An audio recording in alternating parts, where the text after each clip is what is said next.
Bom, meus amigos, estamos aqui de volta.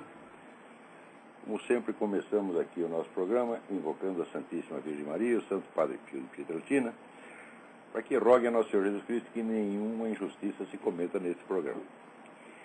Queria começar aqui lendo para vocês um rascunho de uma coisa que eu vou botar para circular na comunidade do Orkut a partir de amanhã, porque surgiu lá na comunidade do Olavo de Carvalho uma discussão em função de coisas que eu falei aqui no programa, onde eu disse que praticamente a igreja católica já não existia mais no Brasil, quer dizer, representada pela CNBB, é evidente que é apenas, vamos dizer, um órgão de propaganda petista, é uma subdivisão do PT, e não é mais nada, quer dizer, não tem mais nada da igreja católica que se conheceu ao longo de 2000 anos, que é apenas um disfarce, a camuflagem, né? E que, a rigor, de acordo com o decreto contra o comunismo assinado por Pio XII, ratificado por João XXIII, eles já estão todos praticamente excomungados, restando apenas reconhecer a situação de fato. Quando eu falei isso, tem uma molecada católica lá no Brasil que ficou brabíssima, mas brabíssima, né? E a discussão começou, na verdade, quando um rapaz colocou lá a mensagem em que ele dizia que ele estava pregando um golpe militar no Brasil, coisa que eu jamais fiz, né? E além disso ele dizia, não, mas não adianta pregar um golpe militar e não fazer mais nada. Esse sujeito fica aí no exterior falando do Brasil, né? Deveria estar aqui, em vez de, se quer fazer alguma coisa pelo Brasil, deveria estar aqui, e não fez nada, só fica pregando o golpe militar, que é uma coisa inteiramente absurda. Eu escrevi essa nota, mas depois a coisa se prolongou, foi piorando. Então eu escrevi a seguinte notinha. Toda esta coisa começou com uma falsa imputação de crime, quando um dos participantes do site me acusou de pregar um golpe militar, coisa que nunca fiz. Para piorar, ele somava essa acusação a de não admitir ou nem mesmo conhecer qualquer outro meio de luta, por exemplo, os de ordem cultural. Ou seja, ele me acusava de fazer o que nunca fiz e de não fazer precisamente o que tenho feito o tempo todo. Todo mundo sabe que a luta cultural é o meu front, né? Já há 15 ou 20 anos, né? E de que eu não fiz nada aí, que estou só pregando o golpe militar do exterior. A coisa é tão absurda. Bem, depois ele se desculpou, mas nesse ínterim a história teve desdobramentos. De todas as ofensas que se podem fazer a um cidadão, a mais grave é precisamente a falsa imputação de crime, motivo pelo qual o Código Penal combina penas mais graves ao delito de calúnia do que os de mera difamação e injúria. Tendo sido falsamente acusado de crime, quer dizer, o crime de pregar a derrubada violenta das instituições, qualquer injúria que em retribuição eu lançasse ao ofensor e àqueles que o apoiavam teria sido branda em comparação com a calúnia sofrida. Pergunte a seus advogados e eles lhes explicarão que a injúria feita em revide a uma calúnia não é crime de maneira alguma.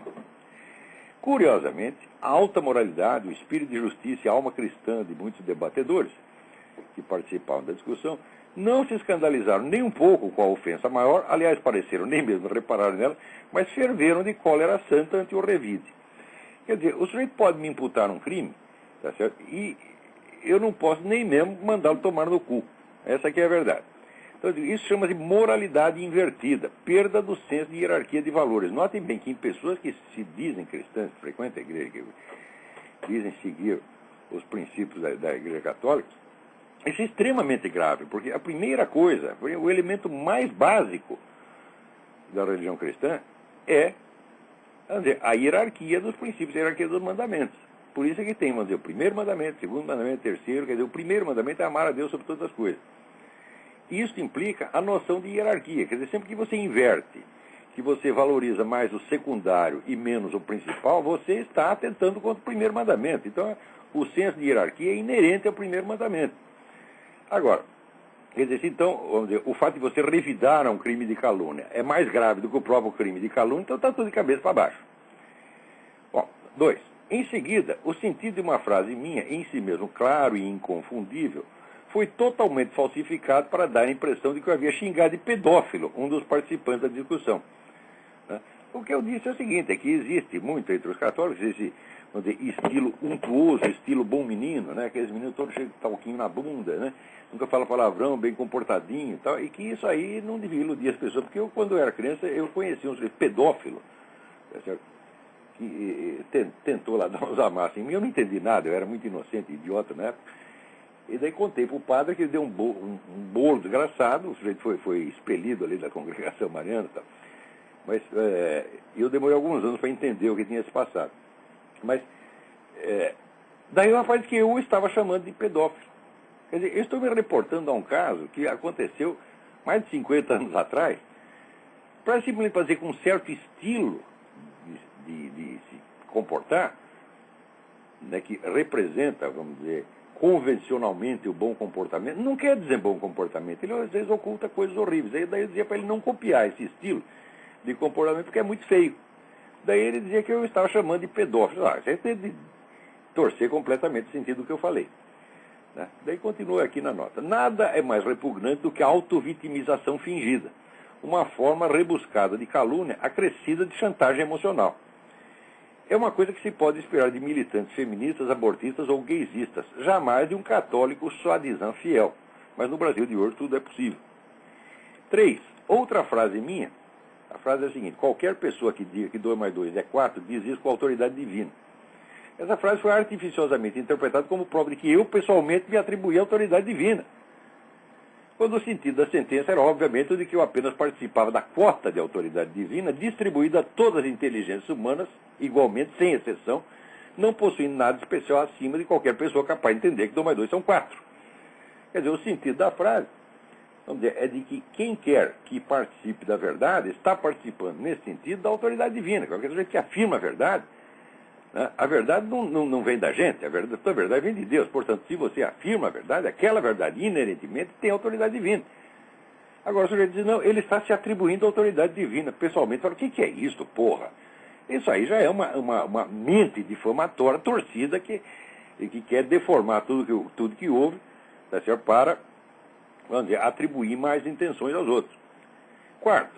Partindo da premissa delirante de que eu me arrogava autoridade superiormente divina, logo concluíram, mais delirantemente ainda, que eu queria afastá-los da igreja para colocá-los sob o meu guiamento especial. É deprimente observar como pessoas que nem mesmo entendem o sentido literal de uma frase se aventuram a conjecturar as intenções secretas por trás dela. Já escrevi tempos atrás que a conjeturação pejorativa é o substitutivo tipicamente brasileiro da compreensão de leitura. Submetido a essa psicanálise de botequim, tornei-me, malgré moi, o fundador de uma seita herética em direta concorrência com a igreja de Roma. A ideia me pegou desprevenido. Se eu soubesse que tinha uma igreja própria, eu teria tratado ao menos de inventar algumas fórmulas litúrgicas e regras monásticas para disciplinar os noviços. Assim, de supetão, nada tenho a lhes oferecer em matéria de guiamento religioso. A essa palhaçada seguiram-se, para a maior perfeição do grotesco, comoventes proclamações de fidelidade ao Papa, aparentemente atingido, para surpresa minha, pelas denúncias contra a CNBB. Como se Bento XVI fosse membro da CNBB. Quer dizer, é tudo louco, porra. Quer dizer, eu estou falando que na CNBB tem um monte de traidores, eles concluem que eu estou querendo derrubar o Papa e tomar o lugar dele. Quer dizer, isso aí não é um nem dois, é dezenas de pessoas falando isso. E todos católicos. Olha, não tem nenhum comunista ali, não tem nenhum esquerdista, é tudo católico. Isso para você ver como as coisas estão no Brasil. E o problema no Brasil não é só o comunismo, não é esquerdismo. Veja, o que houve aí foi a destruição total, primeiro a destruição total da igreja, segundo a destruição total da cultura superior. Isso quer dizer que as pessoas, depois disso, elas perdem o eixo, perdem o parâmetro, elas não têm mais centro. A mente está totalmente anárquica, não sabe mais somar 2 mais 2. O que está acontecendo aí é uma coisa muitíssimo grave. Bom, vamos lá. Em seguida, as almas santas dos devotos católicos houveram por bem reeditar uma das mais velhas e estúpidas falsificações já montadas contra mim. Em 2003, uma senhora a quem recusei favores sexuais ardentemente solicitados, parentes, minha esposa acompanhou todo o caso e achou que até eu fui grosseiro demais com a intrometida, sentiu-se compreensivelmente ultrajada e vingou-se de mim à sua maneira. Com a ajuda de um ex-aluno meu, que então era seu empregado e tinha boas razões para não querer desagradar a sua fonte de sustento, pegou um texto meu de 15 anos antes, no qual eu analisava as técnicas de dominação psíquica usadas pelo taumaturgo armênio Jorge Gurdjieff, e simplesmente trocou o nome Jorge Gurdjieff para Olavo de Carvalho. De maneira que toda aquela análise parecia se referir ao que eu fazia, vamos dizer, nas minhas aulas, o que era absolutamente impossível. Tá certo? Materialmente impossível, fisicamente impossível, né? Porque essas técnicas do Gurdjieff implicam que as pessoas fiquem, vamos dizer, isoladas do mundo exterior, que façam exercícios psicológicos que sejam colocados sob uma disciplina 24 horas por dia e tal. Mas quem lê, né, imagina que eu estou fazendo tudo isso. Quer dizer, seria impossível nas meras aulas expositivas que eu dou. Quer dizer, como é que o sujeito pode... Tinha uma menina que depois chegou a dizer, não, ele usa técnicas de lavagem cerebral da CIA. Eu falo, mas como é que eu posso usar essas técnicas de lavagem cerebral numa aula expositiva? Eu digo, meu Deus do céu, isso é coisa de louco, né? Mas daí trocaram o nome para Jorge Gould para Olavo de Carvalho, acrescentando um ou dois parágrafos de uma idiotice sem par que contrastavam com a seriedade do restante da análise, e pôs a coisa em circulação anonimamente. Esses parágrafos acrescentavam assim, dizer que eu não tomava banho, dizer que eu frequentava os puteiros, coisa de idiotice, né? Mas, embora essa parte contrastasse com o resto, a análise tinha um tom de seriedade, era uma análise científica, na verdade. Então parecia que alguém tinha feito uma análise muito séria dos procedimentos usados pelo Olavo de Carvalho nas suas aulas e estava denunciando aquilo, né? Agora, se fazer uma análise tão boa, por que fazê-la anonimamente, né? Bom, não precisei ser muito esperto para descobrir os autores da façanha, não só por depoimento de uma testemunha que se recusara a participar do engodo, mas porque eles se autodenunciaram canhestramente com as desculpas esfarrapadas que me ofereceram. Daí eu botar uma frase do Dante, non ragionam di loro, ma guarda e passa. Quer dizer, não vamos conversar desse sujeito, mas olha e vamos em frente, né? Mas os camaradas se autodenunciaram, porque então logo eu pus na internet um aviso de que eu já sabia quem. Os dois me telefonaram, mais que depressa, não fui eu. Falei, quem que está lhe perguntando se foi você? Então a coisa ficou óbvia, era justamente os dois que a testemunha tinha dito, foi fulano e fulano. Mas 5 minutos depois de eu botar o aviso na internet, telefonaram os dois para dizer isso aí. Ai, como tem palhaço aí. Bom, agora, o anonimato em si e independentemente do conteúdo do escrito é proibido pela Constituição Federal do Brasil. Somado ao uso indevido e não autorizado de um texto, configura infração de direito autoral. Com o conteúdo difamatório acrescido, tipifica um crime doloso cometido por motivo torpe. Mais torpe ainda do que o motivo era a afetação de altas razões morais que os desgraçados alegavam para justificar o crime. Quem tem altas razões morais para apresentar uma denúncia, escreve-a com suas próprias palavras e assina o que escreveu. Jamais recorre ao expediente surdo de maquiar um texto alheio para transformar em carta anônima contra o próprio autor do escrito. Como se esse velho episódio já não contivesse vileza o bastante, agora um dos cristãozinhos acima mencionados, um daqueles, né, Carola Santinho, que vive lá na igreja, queridinho do padre e tal, um desses resolveu redistribuir o texto anônimo e fazê-lo, por sua vez, anonimamente. Completando o ridículo, a namorada do referido, um pouco mais viril do que ele, mas não menos louca, passou a distribuir o texto em e-mails com o seu nome remetente. Quer dizer, não pôs no oculto, botou em lista de discussão e veio parar aqui na minha mão. Passou a distribuir o texto com o seu nome remetente, jurando que a coisa era um depoimento sincero de todos os alunos do Olavo de Carvalho, como se ela conhecesse algum, e como se pudesse haver uma voz sincera, por mínima que fosse, na macaqueação falsificação de um texto alheio, seguido da sua distribuição anônima. É crime em cima de crime, ignomínia em cima de ignomínia, vergonha em cima de vergonha, tudo em nome da fé cristã e da intocabilidade de suas excelências, os bispos da CNBB. Toda essa sequência de mensagens absurdas denota tanta confusão, tanta deformidade mental, tanta falta de senso da realidade e, sobretudo, tanta malícia pueril, mal disfarçada de zelo clerical, que eu só posso obter dela uma conclusão. Se os autores dessas mensagens são católicos brasileiros típicos, espero que não sejam, a religião católica está efetivamente destruída no Brasil. Mas, para coroar a pantomima, recebi ainda de um outro zelote a seguinte reprimenda, em tom mais que professoral, episcopal. Aspas. Ilustríssimo senhor Olavo, o senhor cometeu uma grave injustiça ao afirmar que o católico tem o grave defeito de ser submisso à hierarquia. A doutrina da igreja ensina o dever de desobediência, mesmo ao Santo Padre, quando este, fora do seu munus de ensinar, comete deslizes. Basta conhecer a vida da grande doutora Santa Catarina de Siena, que admoestava, ele escreveu Siena, mas é Siena, que admoestava o Santo Padre de joelhos, por respeito, mas apontando seus erros por justiça. Sugiro que confira a citação de doutores em www.passende.com.br. Espero que reflita sobre o seu erro. Fecha aspas. Muito bem, esta mensagem tem as seguintes encrencas. Primeiro, ser submisso à hierarquia não é defeito dos católicos, é seu dever estrito. 2. Não fiz nenhuma acusação aos católicos em geral, mas à média dos católicos brasileiros, ou até mesmo algum deles, quer dizer, a parte falante dos católicos brasileiros. 3. Não os acusei de ser submissos à hierarquia, mas a bispos notoriamente traidores, que não são a hierarquia. 4. Esses bispos não cometeram um deslize. Diremos que 4 décadas de traição contínua, pertinaz, obstinada e cínica são um deslize? Quem usa esse eufemismo comete, este sim, o pecado de ser mais submisso a pessoas que não merecem nem obediência nem respeito do que a doutrina da igreja. 5. A existência de uma regra não é prova de que todos a cumprem.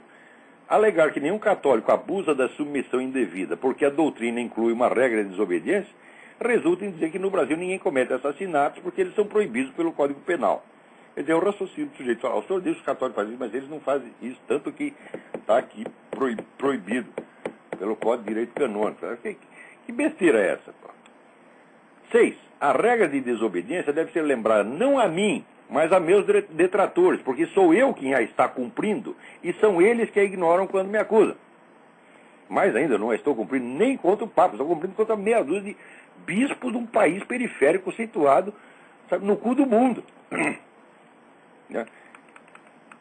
7. Se eu estivesse criticando o Papa e criticando-o por um mero deslize, eu o faria com toda a serenidade e respeito com o que fez Santa Catarina.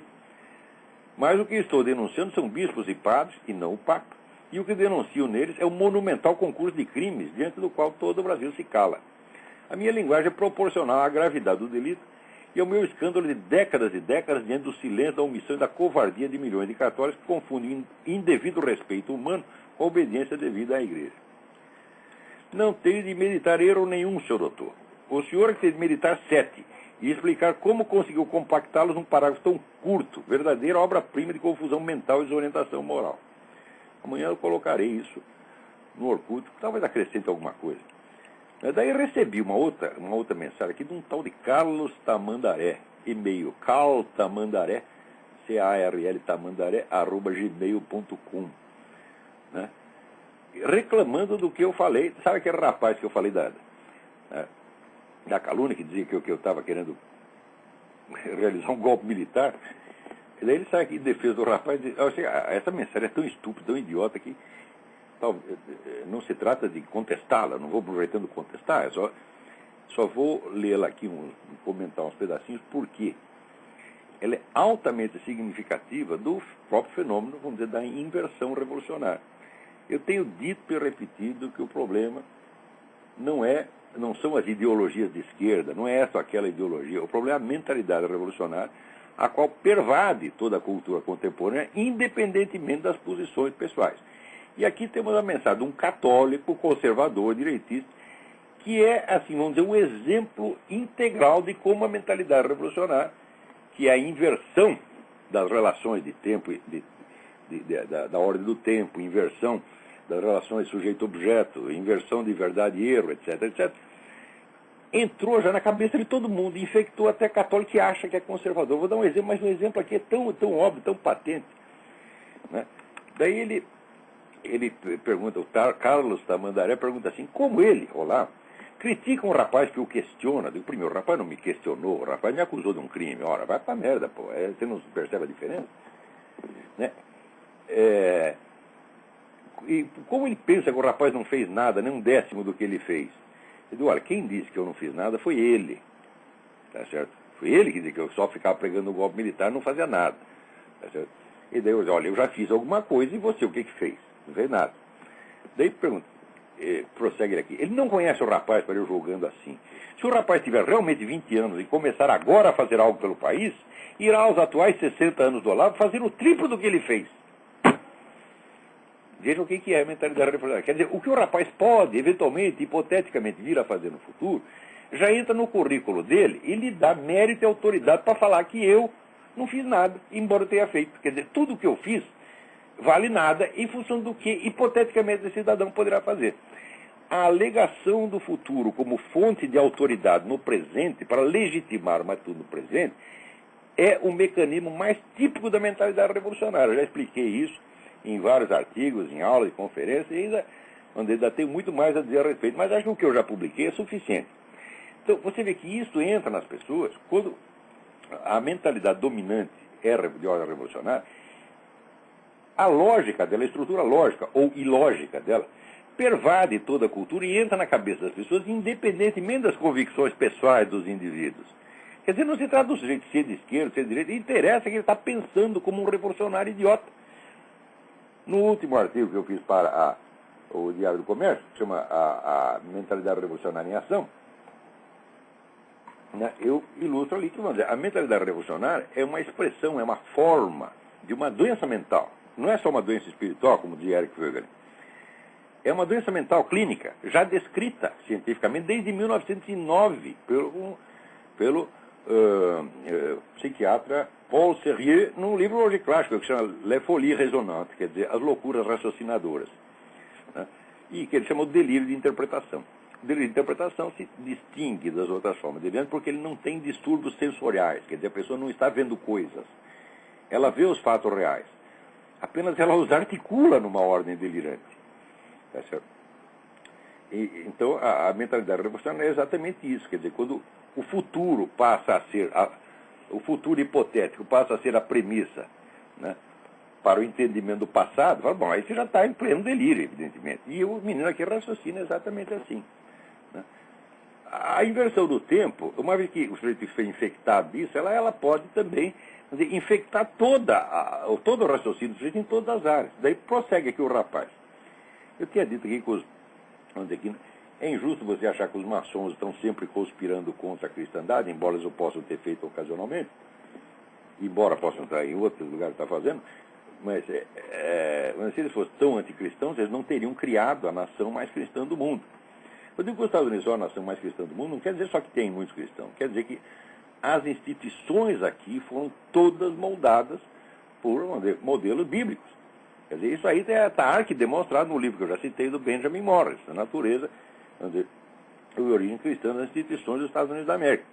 Tá certo? Daí o rapaz aqui diz, como ele pode dizer que os maçons fizeram tanto para os Estados Unidos serem uma nação cristã? Isso é de uma simplicidade não comum ao Sr. Olavo. Ele não se cansa de falar que vários agentes do inimigo, seja satanistas, abortistas, esquerdistas ou comunistas, se infiltraram na Igreja Católica para destruir a partir de dentro. Ou seja, ele acha que esses camaradas que fundaram os Estados Unidos, os Founding Fathers, primeiro ele acha que eles se infiltraram na Igreja Católica. Nem mal tinha Igreja Católica nos Estados Unidos na época. Né? Segundo, eles, para disfarçar que eles são satanistas, eles criaram um país inteiro com instituições cristãs, tudo para disfarçar. Quer dizer, é claro que o moleque está doidinho da cabeça. Mas, vamos dizer, esse tipo de loucura é normal no Brasil de hoje. Quer dizer, isso aí é para mostrar como a mentalidade revolucionária se apossou da cabeça das pessoas. Como está todo mundo pensando errado. Daí ele cita aqui o exemplo. É só você ver que tem o olho que tudo vê, de Horus, Lúcifer, pairando sobre a pirâmide inacabada no verso da nota de $1, já diz tudo. Eu digo, mas meu filho, esse olho que tudo vê foi introduzido na nota durante a gestão Roosevelt, nos anos 40. O que os Founding Fathers têm a ver com isso? Aí você está cometendo, vamos dizer, uma inversão temporal de 200 anos. Né? Mas essa inversão, vamos dizer, fica sendo a base do pensamento. E todo mundo está pensando que nem esse menino hoje. Né? Mas peraí, tem alguém na linha, vamos ver quem é. Alô? Alô, quem está aí? Alô? Caiu a ligação. Agora, veja, acabei de ler aqui num jornal chamado Israel Insider, israelinsider.com, dei uma olhada lá. Você sabe que depois do Barack Hussein Obama ter escondido a sua certidão de nascimento durante muito tempo, e todo mundo já está começando a desconfiar que tem alguma coisa errada aí, daí um site esquerdista, com autorização da campanha do Obama, publicou finalmente a certidão de nascimento. Né? Acontece que um técnico como é que se diz, de documentação forense, técnico na exame eletrônico de documentos forenses, acaba de dizer que esse certificado é completamente fake. O sujeito forjou uma certidão de nascimento. Porque a dúvida que tinha aqui era se o Obama era de fato um cidadão americano, porque precisaria saber se a mãe dele estava residindo aqui já tempo suficiente para que o filho nascido aqui fosse considerado cidadão americano. Tem um prazo para isso, né? Então, como estava isso em dúvida, porque no caso o Obama seria totalmente inelegível, né? Então, nessa altura, quer dizer, se estivesse agindo com lisura, com honestidade, apresentaria a certidão de nascimento imediatamente. Mas ficou enrolando, e no fim apresentou uma certidão falsa.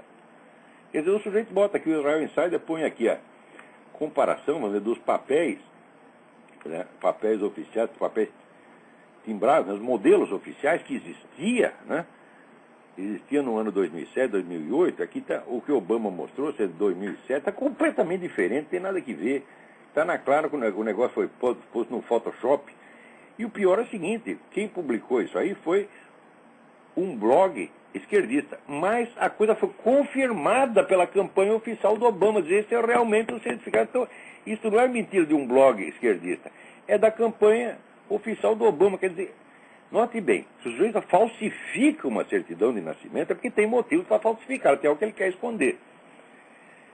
Se esse camarada, vamos dizer, está mentindo sobre as suas origens islâmicas, até sobre o fato de não ser cidadão americano, para concorrer legitimamente à presidência dos Estados Unidos, isso é um crime de alta traição, o sujeito tem que ser condenado à pena de morte. A coisa é gravíssima. Isso nunca, vamos dizer, é a maior trapaça, o maior engodo que se fez na história humana, que você quer enganar um país inteiro do tamanho dos Estados Unidos, apresentando um sujeito fake desse. É uma coisa terrível. Agora, é claro que ninguém noticiou isso aqui. Eu tenho que ler no Jornal de Israel, meu Deus do céu. Quer dizer, esse pessoal todo do New York Times, CNN, está todo mundo escondendo. Quer dizer, a Obama mania já virou totalmente psicótica. Quer dizer, o sujeito pode ser fake, pode não ser nem cidadão americano, não interessa, nós vamos botar ele na presidência de qualquer jeito.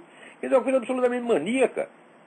Onde pelo simples prazer de colocar esse sujeito lá, de colocar um anti-americano na presidência dos Estados Unidos, né? Então já não interessa mais nem saber se ele é ele mesmo, se ele falsificou ou não falsificou. Pô, é muita loucura demais. Agora, para vocês não pensarem que a loucura se limita a isso aí, veja o que aconteceu aqui. Eu tenho falado muito desse negócio da perseguição anticristã no mundo, isso é uma coisa de uma gravidade extrema, e a gente vê que de vez em quando o pessoal aí da igreja fala uma coisinha, né, como se fosse um acontecimento de nada. Note bem, a semana passada eu já falei aqui de um processo que o sujeito moveu contra a editora de Bíblias pedindo uma indenização de 60 milhões de dólares, porque ele, sendo homossexual, ele leu a Bíblia e se sentiu mal, coitadinho. Tá certo? Agora, esse processo ainda está correndo, a gente pode perder o processo, mas veja o que aconteceu aqui. O Conselho Municipal da cidade de São Francisco, tá certo, emitiu uma declaração que oficialmente rotula os ensinamentos da Igreja Católica sobre a homossexualidade como insultuosos, odiosos, difamatórios, insensíveis e ignorantes. E mais ainda, diz que a Igreja Católica é uma entidade estrangeira que está interferindo na política interna dos Estados Unidos. Você praticamente pediu o fechamento, a expulsão da Igreja Católica. Isso aí não foi um sujeito, nem outro, foi o Conselho Municipal da cidade de São Francisco, que é, vamos dizer, a cidade onde tem mais gay por metro quadrado. Gay per capita não pode ser, cada cabeça só pode ter um, né? Não sei, gay duas cabeças só se for o Luiz Mota, né? Mas em geral os gays têm uma, né? Então, estou falando gay por metro quadrado. E assim vai. Quer dizer, essa mobilização anticristã, especialmente anticatólica, é uma coisa organizada, muitíssimo bem subsidiada. Isso é uma coisa que ainda vai causar muito sofrimento, causar horrores indescritíveis. E o pessoal aí da igreja brasileira, enquanto isso, fica fazendo o quê? Se oferecendo para exportar o MST. Né? E daí a gente fala que esses bispos são traidores e que são todos excomungados, e a molecada católica fica, não, né? O Olavo está difamando a igreja, ele está falando mal da igreja. Eu não estou falando mal dos bispos que são traidores, ele fala mal do traidor da igreja, fala mal da igreja. Eles interpretam assim, né? Quem fala mal, não pode falar mal do traidor porque se fala mal da igreja. E daí já diz que eu estou querendo derrubar o Papa e tomar o lugar dele. Fala, porra! Quer dizer, quando chega a esse ponto de loucura, você diz, bom, o Brasil parece que está merecendo qualquer coisa que lhe aconteça. Note bem, o pessoal não tem medido direito a gravidade da situação que tem no Brasil. Você veja que essas entidades, PT, MST, PSOL, etc., elas dominam todo o serviço público, dominam todos os serviços essenciais. Dominam estrada, dominam fornecimento de eletricidade. Até um garoto aqui me escreveu perguntando que eu tinha mencionado agora do apagão. Eu já contei que mais de 30 anos atrás, um parente meu comunista, contraparente meu comunista, que trabalhava na Eletropaulo, ele dizia, não, nós estamos lá preparando o apagão. Quer dizer, esse termo apagão não existia, foi a primeira vez que apareceu a palavra apagão. Foi isso aí, militantes comunistas que estavam preparando o apagão. Passados 15 anos começou a aparecer mesmo o apagão e ninguém disse que foi preparado. Parece que até inventaram, só que foi um raio que caiu num poste, etc. Quer dizer, foi um decreto da providência, não foi a ação, né, planejada e persistente desses camaradas. Peraí, tem alguém na linha aí? Quem está na linha aí? Alô? Rigini, professor. Rigini, tudo bem? Morrendo de saudade do senhor. Nós aqui também. Então, professor, aqui a coisa não está boa. Pois é, imagina se tivesse, é. Pois é, chefe, é o seguinte, o cara que bancou o mensalão do PT, que bancou o mensalão do FHC, agora ele está pagando de santo. É isso que eu queria que o senhor provasse. Você vê, esse pessoal desses... Aí tem um monte de empresários, né?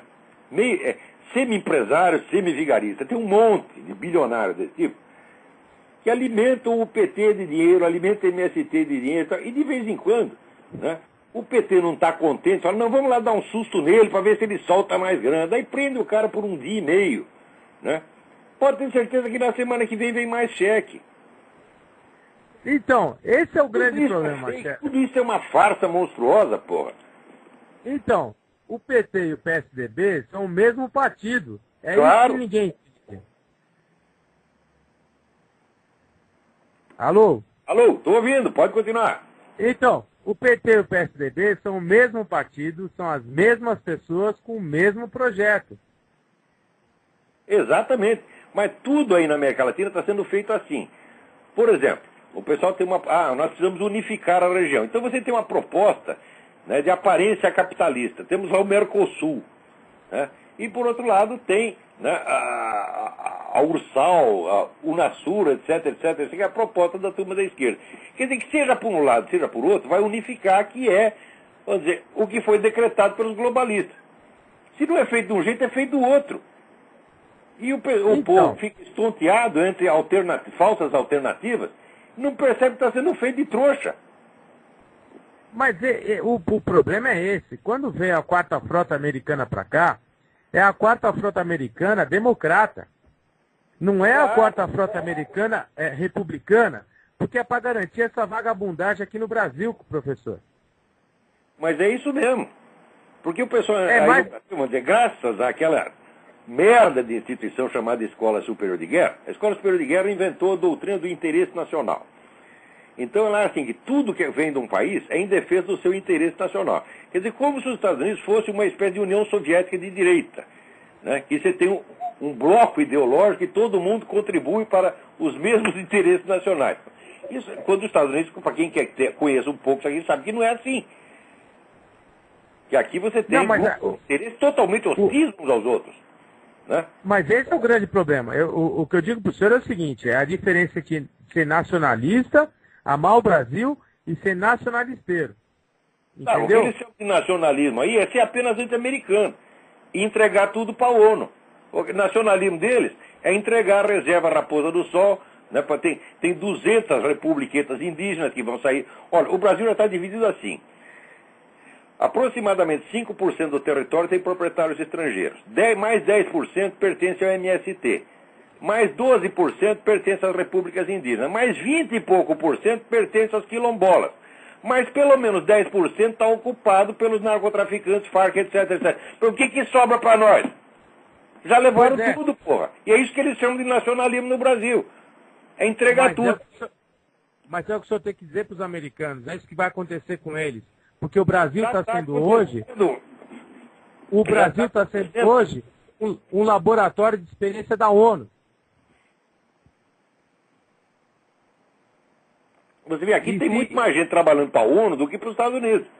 O Obama, o que é? O Obama é um agente do George Soros, dos Rockefeller, etc. E o que quer fazer a comunidade norte-americana acabar com os Estados Unidos, dissolver as fronteiras com o México e o Canadá, fazer uma merda só. Quebrar totalmente a soberania nacional americana. Agora, se quebrar a soberania nacional americana, você acha que a nossa sobrevive? Ó, faz-me rir, porra. Mas a nossa sobreviver, a nossa nem vive, professor. O que eu digo para o senhor é que o moderno, hoje em dia, a teoria moderna de soberania é fazer exercer a lei sobre os seus jurisdicionados.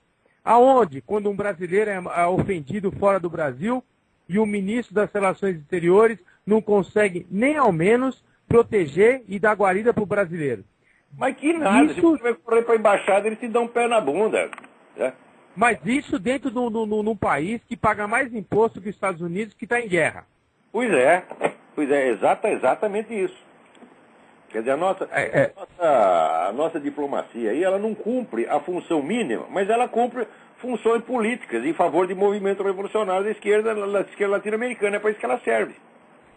Pois é, aí quando eu fico vendo o que o senhor escreveu, desde há tempos atrás, desde há 5 anos atrás, eu começo a entender que é o seguinte: o Brasil vai deixar de existir como uma unidade política conhecida como nós conhecemos. Eu estou dizendo isso faz mais de 10 anos. O Brasil corre seriamente esse risco e corre há muito tempo. Essa divisão do nosso território que eles estão fazendo, quer dizer que é uma parte para o MST, uma parte para isso, uma parte para aquilo, isso já é o desmembramento, meu Deus do céu. Tem aquele cara do Rio Grande do Sul que queria fazer movimento separatista, tem que avisar eles que não precisa. Eles já foram separados, já levaram o resto, sobrou só eles, porra. Chefe, nós não precisamos de inimigos, já basta o PT. Já, claro, não precisa. Né? O Brasil não precisa de inimigo externo. Aí já está todo mundo vendendo o negócio. E é vendendo sempre os mesmos. Quer dizer, é pessoal de ONU, é Jorge Soros, é esse pessoal globalista. E eles ficam descendo o cacete nos Estados Unidos, que está sendo estrangulado pelo mesmo movimento. É uma coisa de um cinismo absurdo. O que a gente esse movimento de falsificação para eleger o Obama é por causa disso. Estão tão loucos para eleger o Obama porque o Obama é o agente desse negócio. Você vê, o Obama é a favor, por exemplo, ele propôs aqui, num discurso, criar uma Força Civil de Segurança Nacional, como Lula, que teria um orçamento do tamanho do orçamento das 3 Forças Armadas somadas. Quer dizer, isso é uma ditadura filha da puta que o cara quer criar, porra. Agora, só que esse trecho do discurso dele, como o pessoal viu que ia pegar mal, não saiu na mídia. Ele vai lá, fala o negócio e os caras... Não, agora o Obama falou um negócio que pode queimar ele, então não vamos botar. Quer dizer, esse pessoal todo é comitê eleitoral do Obama. Mas não se preocupa, professor, porque os democratas americanos, eles estão aqui para eleger o Serra e o governador do Rio de Janeiro. Pois é, mas tem que para eleger o Serra ou eleger o Lula, pô. Aquela eleição de 2002 já foi uma palhaçada. Era tudo combinadinho entre si. Mas é isso que eu falo para o senhor. Quando o Lula falou do 3º mandato, não era para a nação brasileira. Era para os 3 grupos que estavam brigando, do Zé Dirceu, da Dilma Rousseff e do Tarso Genro. Não era para a nação brasileira. Claro, cada um tem um mandato para cada um, né? Exatamente. Porque ele falou assim, ou vocês param de brigar e me sacanear, entendeu? Ou eu vou para o 3º mandato. É isso mesmo. Chefe. É o Brasil. É o Brasil. Mas a gente pode fazer melhor, graças ao senhor e os seus amigos, viu? Se Deus quiser. Vamos ver o que dá para fazer, né? Nós estamos aqui morrendo por causa do senhor. Porque o pessoal está votando no Senado um negócio, se você ler um versículo da Bíblia que fala contra o homossexualismo, tu pega 5 anos de cadeia. Isso está sendo... a lei que já passou na Câmara. Isso foi aprovado unanimemente. Mas não tem problema, professor. E dizem que não tem um movimento anticristão internacional, não tem perseguição anticristã. Quer dizer, são versículos da Bíblia. Claro que a Bíblia vai ser proibida. Essa é a coisa mais professor. brutal que já aconteceu na história humana. As duas únicas coisas que me valeram a pena ser advogado: defender o coronel Ulísses Maciel, defender os meus amigos e defender as minhas convicções cristãs. Do resto, não me valeu para nada. Bom, então já valeu para alguma coisa, é? Pelo menos para alguma coisa, né? Mas é isso aí. Mas tem gente na fila aí que arma.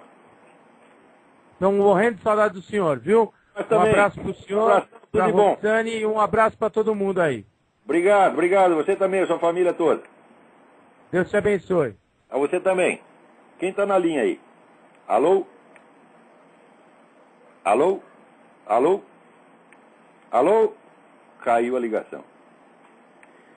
Mas olha, é coisa que na mesma semana que tem esse negócio do projeto de lei que vai dar 5 anos de cadeia para quem falar contra o homossexualismo, quer dizer, você falar contra o cristianismo pode. Você pode xingar Jesus Cristo, a Virgem Maria, você pode falar mal da fé dos outros, embora tenha uma lei que chama ultraje a culto. O ultraje a culto é norma no Brasil. Ele ao mesmo tempo é proibido pelo Código Penal, mas é norma instituída pelo governo federal. Pode xingar quando quiser. Tá certo? Agora, falar mal do homossexual, não. Falar do homossexualismo, não. Isso significa o seguinte, significa que os hábitos sexuais do seu fulano ou dona fulana se tornam mais dignos de respeito, tá certo, do que a devoção religiosa e 2000 anos de cultura religiosa. Então, ora, você diz, nós só queremos que nos respeite. Eu digo, pera um pouquinho, você quer que respeite exatamente o quê? Vamos supor, me aparece lá na parada gay, aparece um sujeito gordo, careca, vestido de Carmen Miranda, tá certo? Abraçado num negão, tá certo? Que por sua vez, né, está vestido de Sharon Stone. Né? Eu não posso rir, porque isso é falta de respeito. Quer dizer, eles pegam o grotesco exibe na sua cara e dizem, queremos respeito, queremos respeito. Isso aí, tá certo? É estimulação contraditória. Quer dizer, o sujeito provoca o riso e o proíbe ao mesmo tempo. Ou ele provoca o escândalo e o proíbe ao mesmo tempo. Isso é uma coisa de uma perfídia psicológica tão imensa. Tá certo? Vocês viram? Vocês já viram o discurso de Adolf Hitler? Adolf Hitler estudou para fazer isso. Quer dizer, ele fazia um discurso com uma gesticulação grotesca e você tinha vontade de rir. Mas o conteúdo verbal do discurso era ameaçador e terrível. Então você ficava naquela coisa dupla. Você não sabia se ria ou se ficava com medo. Isso, ele não fez isso por acaso, ele estudou para fazer isso. Isso é uma técnica, meu Deus do céu. E essa turma de movimento gay está usando isso com vocês o tempo todo. Tá certo? E as pessoas ainda ficam discutindo o homossexualismo em si. Eu falo, mas não faz o menor sentido, porque você lutar contra o homossexualismo é tempo perdido. O homossexualismo existe desde que o mundo é mundo, está entendendo? Né? Isso não vai acabar tão fácil. Agora, este tipo de movimento e o uso desse tipo de técnica é uma coisa nova, que começou outro dia e pode acabar. Como acabar? Nós temos que criminalizar isso aí. Nós temos que criminalizar a mentalidade revolucionária, nós temos que fazer com que, vamos dizer, a alegação do futuro como fonte de autoridade no presente se torne crime. Ninguém pode fazer isso. Nós temos que lutar para que isso seja excluído do rol das condutas, vamos dizer, políticas e culturais decentes. Nós temos que mostrar que isso é uma doença mental e que essa doença mental ela é contagiosa porque ela se propaga através da estrutura da linguagem, através de meios culturais e incapacita as pessoas, torna as pessoas idiotas. De maneira que aquilo que um fez por malícia e segundo um plano, o outro faz por mera macaqueação e acaba ficando igualzinho ao primeiro. Quer dizer, ele já nem sabe mais o que está fazendo.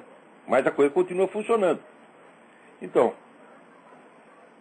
no momento em que veja, essa lei criminaliza, veja que coisa interessante, essa lei criminaliza qualquer resistência que você ofereça à expressão de, aspas, afeição homossexual em lugares públicos ou privados.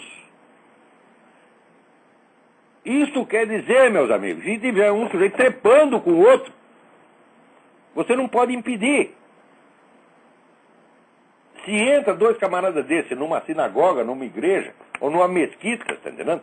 E fica lá um enfiando o dedo no cu do outro, você não pode reclamar, você vai ser preso. Se aparece lá o seu Luiz Moto com abacaxi na cabeça, vestido de Carmen Miranda, você não pode impedir que ele faça isso.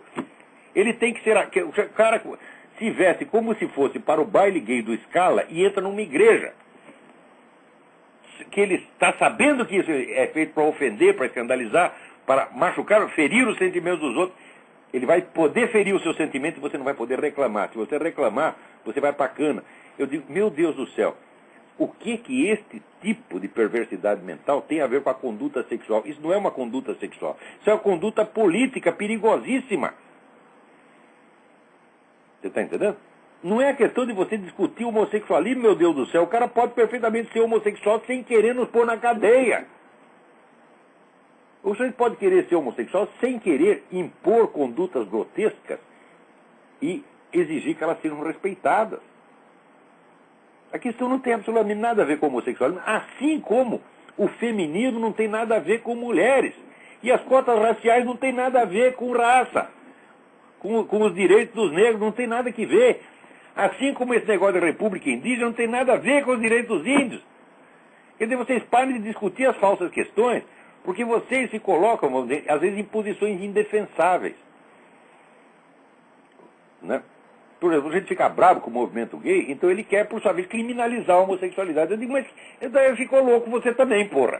Quer dizer, você se deixou contaminar pela loucura do outro. Tá certo? E você está reagindo na base, onde é do puro escândalo, e está fazendo papel de palhaço.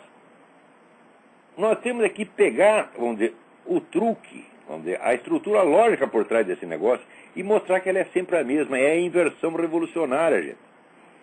E a inversão revolucionária é calculada para destruir psicologicamente as pessoas, mediante a estimulação contraditória, mediante a imposição do absurdo, colocando cada pessoa naquela situação do falar o Groucho Marx. Afinal, você vai acreditar em mim ou nos seus próprios olhos?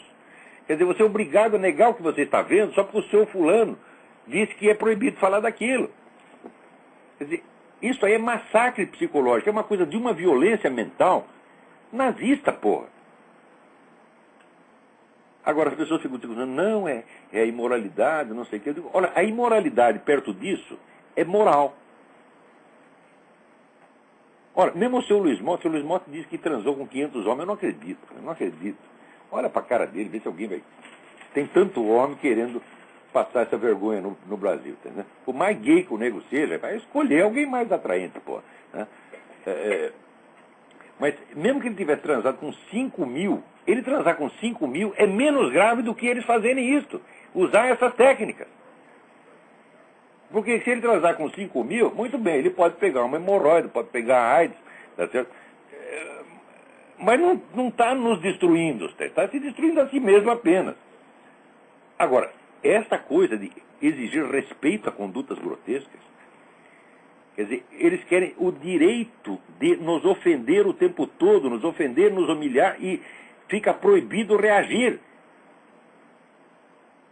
Não estamos discutindo aqui homossexualidade, estamos discutindo uma prepotência monstruosa, criminosa, psicopática. É disso que nós estamos falando. Quer dizer, eu não vou abrir minha boca para sair aí falando de condutas sexuais, porque senão eu tenho que fazer uma campanha contra o homossexualismo, contra o sadismo, contra o masoquismo, contra o fetichismo, contra a coprofilia, etc. Isso aí não vai acabar tão cedo. A cabeça humana, só sai merda da cabeça humana. Então, os caras inventam, o número de perversões sexuais que os caras inventam é ilimitado. Cada um tem a sua, você está entendendo? Então, isso aí não dá, isso aí é perda de tempo, né? Além disso, ninguém jamais abandonou uma perversão sexual qualquer porque alguém falou contra. Você está abandonando uma perversão sexual quando ele está melhor de cabeça, quando está mais equilibrado, está mais saudável. Daí ele esquece aquela porcaria e passa a pensar em outra coisa, né? É só assim. Agora, você combater o cara, ele vai ficar mais pervertido ainda. Quer dizer, vai falar mal do masoquismo para o masoquista, aí é que ele vai querer apanhar mais, você está entendendo? Não vai dar, tá entendendo?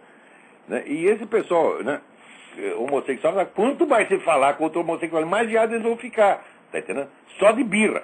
Então, isso aí não adianta, isso aí perde tempo. Agora, a estratégia psicológica que eles estão usando é monstruosa. Não interessa se for usado para defender a homossexualidade, ou para defender cotas raciais, ou para defender... A estratégia é sempre a mesma. E ela é monstruosa em si.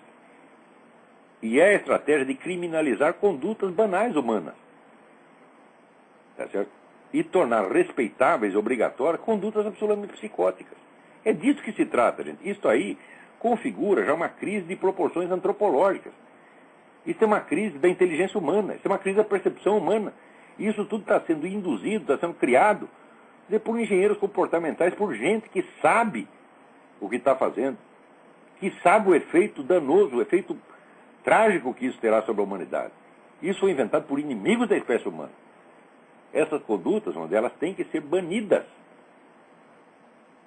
Tá certo? Não é a conduta sexual do cara, tá certo? Não é conduta sexual, qualquer conduta sexual, sadomasoquismo perto disso, é brincadeira de criança. Quer dizer, o nego vai lá no cuecão de couro, que nem o Michel Foucault, dá escotada, leva escotada, blá, blá, blá. Tudo isso, perto dessa maldade psicológica, perto desse sadismo psicológico, é até carinho, meu Deus do céu, você está entendendo? Quer dizer, chicotada perto disso é manifestação de afeto. Quer dizer, vocês estão sendo humilhados, cuspidos, manipulados, vocês estão sendo tratados como bicho, estão manipulando vocês como, sabe, treinador de cachorro no circo, trata os cachorros. É isso que eles estão fazendo com vocês, porra. Será que não percebe, não? É coisa muito grave. A reação a isso tem que ser feita, vamos dizer, com a veemência e com a violência que merece. Quando esse presidente do Brasil diz que qualquer oposição à homossexualidade é uma perversão, é pervertido é você, seu filho de uma puta. Mentiroso do caralho, ladrão. Já começou a mentir na sua campanha, quando você dizia como... Você confessou, você mentia, dizia lá que o Brasil tinha 50 milhões de miseráveis, depois virava para os seus assessores e dizia mentira. Quer dizer, quem é você para falar o que é perverso ou não? Perverso é você. Tudo na sua cabeça é pervertido. Você pensa tudo invertido, você tem a mentalidade revolucionária incorporada. Agora, foi lá no Vietnã, foi lá puxar o saco dos vietnamitas. Sempre torci para o Vietnã durante a guerra. E os americanos aqui, idiotas, ainda acham que o Lula é amigo deles, porra. Quer dizer, assim não dá. Quer dizer, um lado está afim de enganar e o outro está afim de não ver que está sendo enganado. Um é vigarista, né? E o outro é otário. Otário voluntário. É otário porque quer. Ele insiste. Assim, me engana, sabe o negócio me engana que eu gosto? Os caras gostam mesmo. Vocês estão todos sendo enganados por essa turma de movimento gay, de cotas raciais, de movimento indígena, de ecologia com essa merda desse aquecimento global, que já foi provado que isso aí é farsa. Né? Quanto tempo ainda temos aí? Tem alguém na linha? Alô? Quem está na linha? Não, de Brasília. Quem é? Alô, tá me ouvindo? Tô, quem é? É o Onan, de Brasília. Tudo bem? Tudo bem, Olavo. Eu queria que o senhor falasse sobre a honra e a coragem. A honra e a coragem? São duas coisas sem as quais não vale a pena viver, né? E para ouvir o seu programa tem que ter bastante disso, né? Mas claro que tem que ter um pouco de senso de honra. Essas coisas são valores maiores que a vida. Sabe, é aquilo que ensinava o Viktor Frankl, você que tem que descobrir algo. O sentido da vida é algo pelo qual vale a pena morrer. É verdade. Se a vida é o supremo valor, se não vale a pena morrer por nada, então a própria vida não vale a pena, porra. Tem que ter alguma coisa acima da gente, né? Tem que ter alguma coisa que está acima de nós. E quando você começa a olhar para essa coisa acima, você vê que tem muita coisa acima. Quer dizer, mas, por exemplo, o que mundo seria, do sublime, ela seria a minha vocação? Como é? A honra seria a minha vocação? Os valores maiores que a vida são a vocação. São o sentido da vida. Na vocação. O Viktor Frankl dá uma fórmula. Ele diz, você tem que procurar aquilo pelo qual vale a pena viver e morrer, e que aquilo que só você pode fazer e ninguém pode fazer em seu lugar. Então cada um tem um sentido da vida. O Jesus Cristo mesmo simboliza isso, né? Como é? Jesus Cristo simboliza isso. Mas sem a menor sombra de dúvida. O que é a vida? Um áudio aula do Mário Ferreira. O auto-oferecimento por algo que era superior a ele, que é o próprio Deus Pai. E, por exemplo, qual a diferença entre a honra e o orgulho? Não tem o orgulho, nada a ver, mas assim, especialmente... Onde falta a honra, onde o sujeito já está desonrado, Ele inventa méritos imaginários, se apega àquilo, tá certo? E se sente ofendidinho por qualquer coisa. Isso é um orgulho idiota. Seria aquelas pessoas que fazem de coitadinha. E faz de coitadinho, porque, ai, fui ofendido, a minha hora foi ofendida. Ai, que honra. Por isso, quanto mais coitadinho, mais filha da puta, né? Vestido de baiana, né? Dando o cu pro outro ali no Jardim do Trianon, tá certo? E a gente dá risada, eu não consigo parar, eu não consigo, é irresistível, porra. Eu não vou condenar, não vou bater no cara, mas dar risada é o direito. O orgulho seria uma honra falsa. E o cara foi ofendido, ele riu de mim. É? Quer dizer, que palhaçada, isso aí é orgulho, e quando isso, vamos dizer, aumenta muito, o sujeito coloca o seu orgulho acima das verdades mais elementares. Ele esmaga o senso da verdade, ele esmaga a lógica, ele esmaga tudo por causa do orgulho dele. Quer dizer, não quer dar o braço a torcer. Então, aí, o sujeito passa, vamos dizer, do mero pecado humano para o delito contra o Espírito Santo. E aí o negócio é grave. Né? Por exemplo, o seu programa mesmo, a gente tem que ter bastante coragem para ouvir, né? Porque, por exemplo, tem muitas coisas que o senhor fala que parece que você está falando no sentido figurado e não literal. Bom, acontece o seguinte, no Brasil... O maior problema das pessoas, quando eles têm conhecimento do seu trabalho, é justamente nisso. Você vê, o mundo final, o literal a figurado brasileira é a incapacidade que tantas pessoas têm de distinguir entre o que é, vamos dizer, um conceito rigoroso, um conceito formal e uma figura de linguagem. Eles não sabem mais distinguir. Por causa do medo. Porque, então, vamos dizer, o medo paralisa a cabeça, tá? O medo idiotiza. Aí pro cara superar o medo só com a honra, né? Claro, só com algum ideal, alguma coisa que puxa ele. Ele superar o medo, sabe o que ele faz? Ele bate no carteiro que trouxe a má notícia. O Olavo passa a ser culpado de tudo que está acontecendo no Brasil. Você já viu, eu sou um cara que sou mais odiado no Brasil sou mais odiado do que o maníaco do parque, sou mais odiado do que o Champinha, sou mais odiado do que o Daniel Dantas, sou mais odiado do que aqueles caras do primeiro salão. Mas agora se o senhor falasse que todo mundo quer ouvir, você era amado. Se você falasse que todo mundo quisesse ouvir, você era idolatrado, mesmo que fosse mentira, coisa ruim. Todo puxa-saco tem o seu saco puxado em retribuição. Não, o ideal de todo brasileiro é ser puxa-saco, né? É a vocação mesmo. Claro, o que você quer ser quando crescer, meu filho? Eu quero ser puxa-saco, bem remunerado. É isso aí, pô. É só aparecer. Olha, o que está acontecendo na cultura brasileira é uma coisa gravíssima. O Brasil até os anos... Não tem cultura nenhuma, é só ideologia. Que não era assim, até os anos 50 e 60. Era um país completamente diferente, era um negócio normal. Agora não, agora... Olavo, peraí, uma coisa que eu sinto aqui no ambiente brasileiro é que ele meio que me deixa um pouco mais burro, ele me emburrece. Todo dia. Eu sinto que ele me puxa pra baixo, não puxa pra cima. Destrói a inteligência em todos os níveis inferiores. Você não vê assim, pra mim morar aqui no Brasil, eu tenho que ser um monge. Eu tenho que ser um monge. Eu não sei como, olha... eu tenho que ir embora, eu tenho que viver em cima da montanha lá. É isso mesmo, aí você tem que ser um monge, mas daí você vai viver do quê? De luz. De luz. Tem uns caras aí que dizem que você pode se alimentar de luz, mas eles ficaram verdes. Os caras estão pesando 20 quilos e são verdes. Não, o tempo acho que já acabou, não já não? A gente faz fotossíntese. Ai, como tem maluco no mundo, rapaz. Né? Eu quero um bom bife, assim, com 8 ovos, né? Um bife com batata, ovo. Então é isso aí, minha gente. Acabou o nosso tempo. Então tá bom, obrigado. Muito obrigado a todos. Até a semana que vem.